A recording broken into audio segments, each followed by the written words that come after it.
Hi students, welcome to the second part of the Indian economy.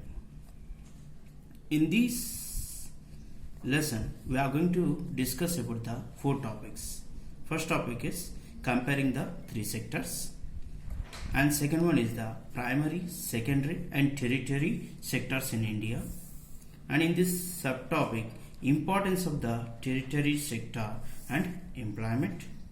And the third one, division of the sectors as organized and unorganized. And the fourth one, sectors in terms of ownership, public and private sectors. Okay. First of all, we are going to see the first topic, that is the comparing the three sectors. In the various production activities in the primary sector, primary, secondary and tertiary sectors produce a very large number of goods and services. You will see whatever the activity is going to be done in a primary sector, secondary sector and tertiary sector. By these activities, we are going to produce a large number of goods and services. Also, the three sectors have a large number of people working in them to produce these goods and services. Means here, whatever the products we are going to produce from the primary, secondary and tertiary sector, okay, for these production, to make this production, lot of workers, lot of people are working in these three sectors. They are called as workers, already we know. Okay, means the number of people are working in these three sectors to produce the goods from this primary, secondary and tertiary sector. And the next step therefore is to see how much goods and services are produced in each sector. Okay, we are producing a number of goods and services from these three sectors, and number of people are working in these three sectors. But how much goods we are going to produce from these sectors, and how many people are working in each sector, let us know right now. In an economy, there could be one or more sectors which are dominant in terms of total production and employment, while other sectors are relatively small in size. Okay, here if you see in our Indian economy, okay, we are having the three types of activities here, but only one sector is going to be dominant to other two sectors, either it may be in the production or in the employment. Okay, now the question raises that how do we count the various goods and services and know the total production in the each sector? Means whatever the products we produce in the primary, secondary and tertiary sectors, how we are going to count that goods, okay, either it may be services, and how we are going to know that total production in the each sector. Thousands of goods and services produced might be impossible task to count the total goods and services. Means here, whatever the goods we produce in a primary, secondary and tertiary sector, it is impossible task to count them. Why? Because some lakhs of goods are going to be produced, some crores of goods are going to be produced. To count that all, okay, for example, any matchbox is there. That matchbox company, how many matchsticks are going to be produced? How many matchbox are going to be produced? Okay, to count this, how many number of cars are going to be produced? Like this, if you want to count all the goods, it is very impossible task. Okay, so you might be also wonder how we can add up cars, computers, nails and furniture, etc. Means there is a lot of goods which we are going to produce under these three sectors, but how we are going to add, it is a very wonder. So to get around this problem, to overcome this problem, economists suggest that the value of goods and services should be added. Means what they suggested us, who suggested us? Economists. Means those who will make the research on the economic activities, they are called as economists. They suggested that instead of adding the goods, add the value of goods, they are going to say. Okay, means instead of adding the goods like cars, computers, nails and furniture, instead of adding all these goods, if we will add the value of these goods, it is a better thing. That is suggested by the economists. Okay, rather than adding up the actual number of goods and services. For example, you see here 10,000 kgs of wheat is sold at a rupees 8 rupees per kg. Means 10,000 kgs of wheat. Each kg of wheat rupees and the cost is 8 rupees. So that the value of wheat is 80,000. Means out for these 10,000 kgs of wheat, what is the value?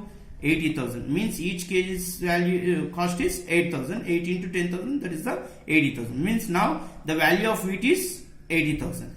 And the value of 5,000 coconuts at rupees 10 each coconut will be the 50 rupees. Means the value of these 5,000 coconuts is the 50,000. Means now if we'll say that, if I'll ask you to add the value, to add the wheat and coconut, then what will add? You won't add this 10,000 kgs or 5,000. What will add means this 80,000 and 50,000. Okay. Similarly, the value of goods and services in the three sectors are calculated and then added up. Like that only, how much from each sectors. Means the primary sector will produce some goods, and the secondary sector will produce some goods, and the service sector will produce some goods. Okay, whatever the goods it was produced by the three sectors, okay, we are going to add the value of that goods from each sector. Finally, we are going to be added them.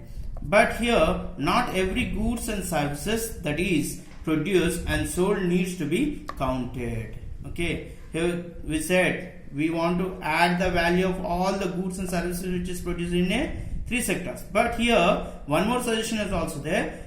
We should not add every good. Why? Because here one thing it was there to explain you. Only we have to add the value of all final goods and services. Means here whatever the goods it was produced in a primary, secondary and tertiary sector, we should not add all the goods, the value of all the goods. Only what we have to add? We have to add the value of all the final goods and services which are produced in a three sectors. For example, a farmer sold wheat to flour mill for rupees 8 per kg. Means the farmer who prepared the wheat, okay, he sold that wheat to the flour mill owner as per the cost of 8 rupees per kg. The mill grinds the wheat and sells the flour to a biscuit company.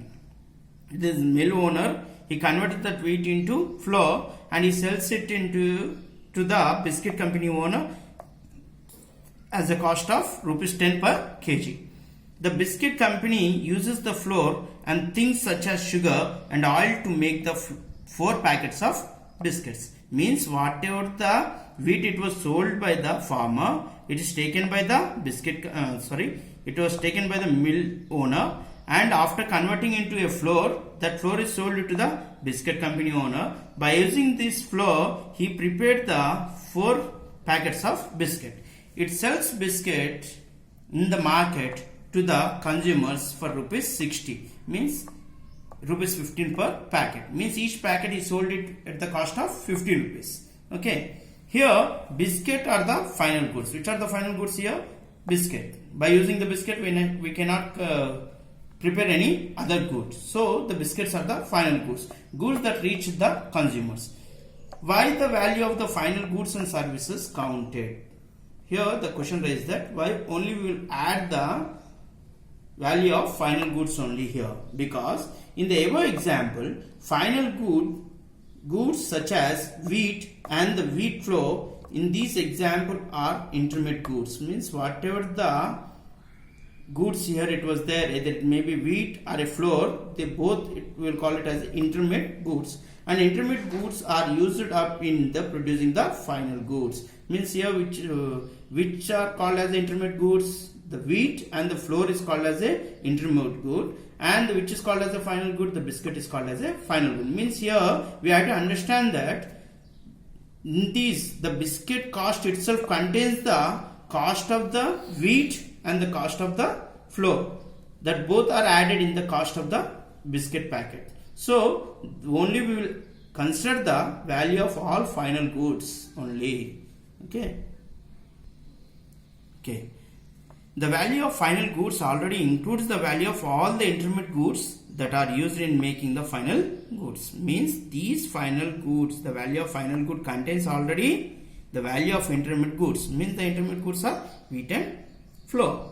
Hence the value of rupees 60 for each biscuit final good already includes the value of flour rupees 10. Means here the wheat is the primary, flour is the primary. Okay, these both are the intermediate goods and the final good is the biscuit. Means this biscuit contains the value of flour and wheat here. The value of final goods and services produced in each sector during a particular year provides the total production of the sector for the year. Means what we'll call here the value of final goods and services produced in each sector. Whatever the goods and services produced in each sector during in a particular year, okay, provides the total production of that sector. Means whatever the goods and services it was produced in a particular sector, okay, the value of the goods and services only will provides the total production of the sector. Okay, sum of the production in the three sectors gives what is called as a gross domestic product. Means here, for example, here to make you to better understand,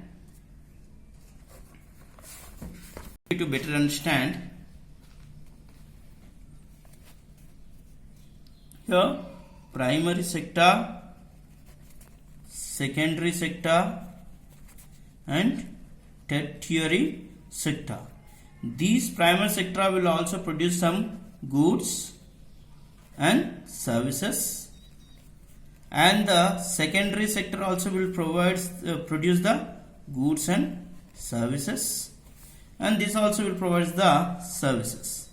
Means here adding the value of all primary, secondary and tertiary, adding the value of all the goods from primary sector, secondary sector and tertiary sector will gives you one thing that is called as a GDP. GDP is nothing but gross domestic product. Gross domestic product. Here gross domestic product. Once again you see here what is meant to the gross domestic product.